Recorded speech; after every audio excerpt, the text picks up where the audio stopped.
Muling nakipagbakbakan ang Cherry Tigo crossovers kontra sa Fresh Fam Victory Next Sled Chameleons ngayong hapon.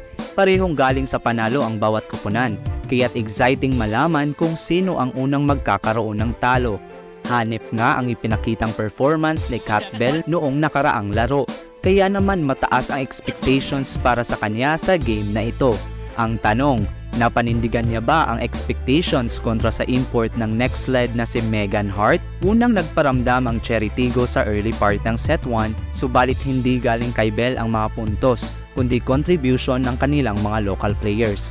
Maagang nagpakita ng solid na floor defense si Duremdes, kaya naman nagkaroon ang kanyang team ng strong start.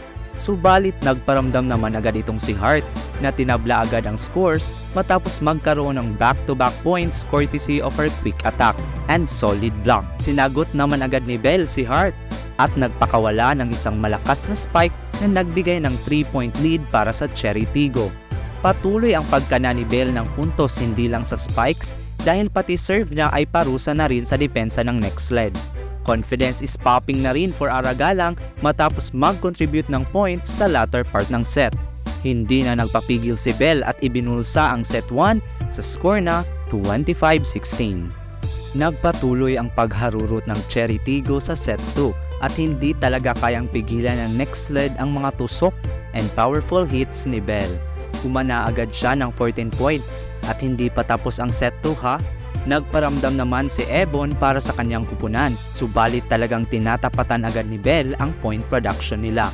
Abala pa rin si Galang sa pagtulong kay Bell at nagawang makapag-build ng 4-point lead sa latter part ng set, sa score na 20-16.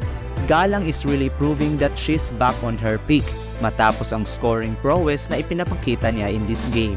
Tinapos ng Cherry Tigo ang set 2 sa score na 25-20. Dikit ang simula ng dalawang kupunan sa set 3 at kitang-kita na determinado ang next sled na i-extend ang larong ito.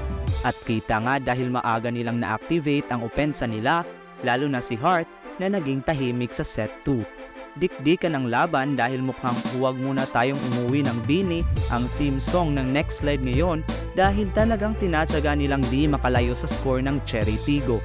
Nag-block party ang Cherry Tigo sa kalagitnaan ng set sa pangunguna ni Galang na nakailang blocks na this game. Sa huli, nanaig ang teamwork ng Cherry Tigo at tinapos ang laro in just 3 sets. Yan muna para sa game analysis natin ngayon. Ikaw, anong opinion mo sa game na ito? Comment down below.